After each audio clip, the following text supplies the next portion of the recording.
So he had a fan removed who apparently was making some threats to his life. I have spoken to so many people about not just this incident, but these types of incidents in general. You, Shaquille, other NBA folks that we know, the things that are said by fans, while not acceptable, run the gamut. Sometimes they're not that bad. Sometimes they're absolutely horrible. And it's hard for me to get behind a guy who wants to stop play in the middle of a game and make a big spectacle about getting this guy removed, like pointing him out and huddling up all the refs. And it's this guy over here and he's running his mouth and all that stuff. And it's like, it frustrates me because it's like, look, if you want to grab a ref or an official and just say, hey, man, over here, he's running his mouth a lot. We might want to get security to talk to him and not make a big show of it. But like, to me, this felt very much like a power move by Draymond. Like, I'm going to stop play and I'm going to show everybody that I can get a guy thrown out of a game if he wants to run his mouth. But one way or another, how is it not a spectacle? Because even if it was in the break, they're going to come back and say, right, but he doesn't have to make it a spectacle. How security or the refs choose to handle that or management chooses to handle that, that's their prerogative. But he's out center court, he's waving his arms, and he's pointing the guy out, and he's waving by to him, and he's tossing him. To me, that's just way LeBron did the same thing here in Atlanta, if y'all remember. I do remember that. We did talk. With courtside Karen? Yep. With the Karen. And her older boyfriend. He did. But my thing is, when you courtside like that, you're a little bit closer. But he was behind the basket.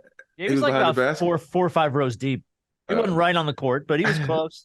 So and plus that was during COVID too. So, well, but you know what? The thing is fans they feel like, oh, I paid my money to come see you. I can say whatever the hell I want to say.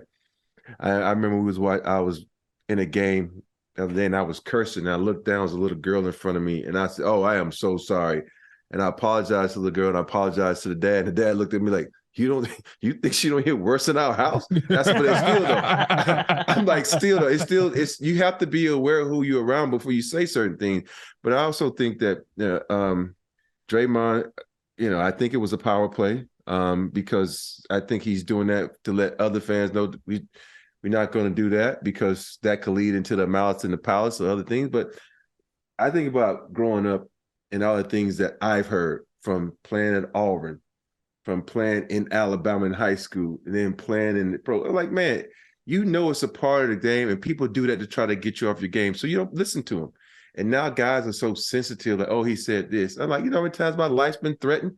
At times people say, oh, I know what hotel you're in, I'm coming to beat your ass. I'm like, dude, come on to this hotel you want to. But I just think, some guys are just oversensitive now, and Draymond should just play the game. Like, let the fan say what he want to say, and in the game, point to the score and say, we kick your ass. How about it? Take that. Well, he definitely couldn't say that in that game. They lost that game. They lost by like 4 or 5. Yeah. That's why. Hey, that's probably why he wanted them toss. He was frustrated. And that might be one of the reasons, but I will say this, like, and y'all both are right, because I can see both ends of the spectrum. I do believe that there are a lot of guys in the league who are overly sensitive because I don't think that everything fans say are bad. Like, you could be heckling a guy anytime he miss a shot and be saying something, Brick City, they call LeBron LeBrick a lot of times. Yeah. And I'm pretty sure he's heard that plenty of times running up and down the court. But, we've seen this with Russ in Utah. We've seen this with LeBron here in Atlanta. We don't necessarily know what things have always been said. Sometimes people say, oh, it was racially motivated, but we never know what it was.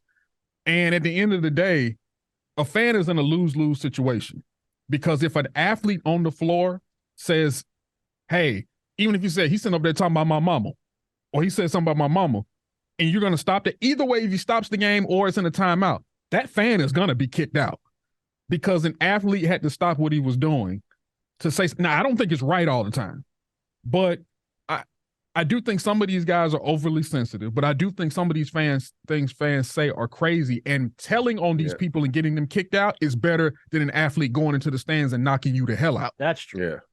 So what happens if the same thing the fan said, a player on the bench says that to Draymond?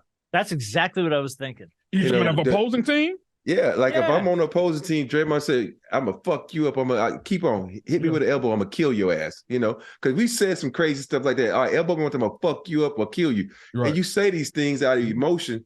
Does he go to the ref and say, "Oh, Robert Horry just on the bench just said he was gonna fuck me up"?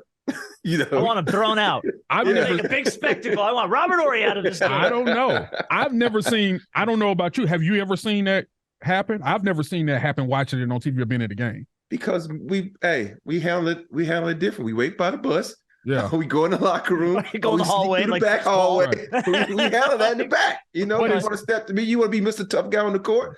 Come on, let's handle this. You know, but it's also looked at differently because that's another athlete that's part of the NBA fraternity. Whether depending on the hierarchy, regardless of the hierarchy, that's another guy who is like, oh, you can see me and I can see you multiple times. But with the fan is like, you look at it on a lesser degree because some of the time you look at it as a lesser, and I don't mean lesser person as them being a person, but as of less of a threat. Important. Yeah. Mm-hmm. So okay, so even more a reason you shouldn't give a shit what this guy has to say. For them, I get that. Even more of a reason. It also depends. The guy lays brick. He ain't out here playing NBA basketball. Who cares? You're right, and I'm not saying I disagree with you, but there are certain. I don't know what people's triggers are. True. I don't know what could have, because that man could have said a lot, and you said that one wrong thing.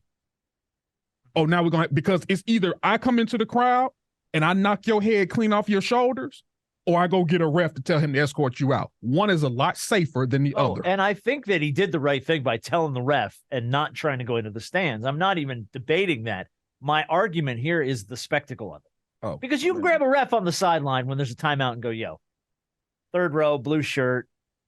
Man, he's saying some really off-putting stuff. He said this, he said this. Can we talk to security? Maybe see if we can either move him or get him bounced or something. But he had to do it in the middle of the floor and wave and all this shit. It's like. But my whole thing is every player now thinks they're a rock star, so they have security. They have their own security, and so I'm like, yo, man, yo, B, see the guy over there? That go tell security that he's being ignorant and get him up out of here. Yeah. Right? And for him to go tell the refs, because all the refs are going to do is tell security going to go get him. So tell your team security to go handle it, because that's what they're there for.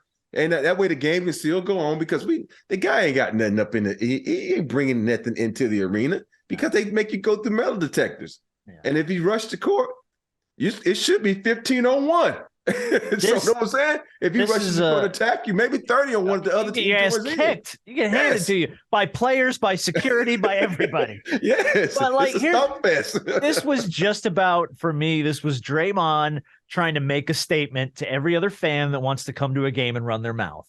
Yeah. You talk shit about me, I'm gonna have you removed. And to me, that's just that's soft, man. That's so soft. Yeah. It's like, but he's supposed to be a tough guy. And that's the funny part. If you're a tough guy, why are you telling the fans? Handle it yourself.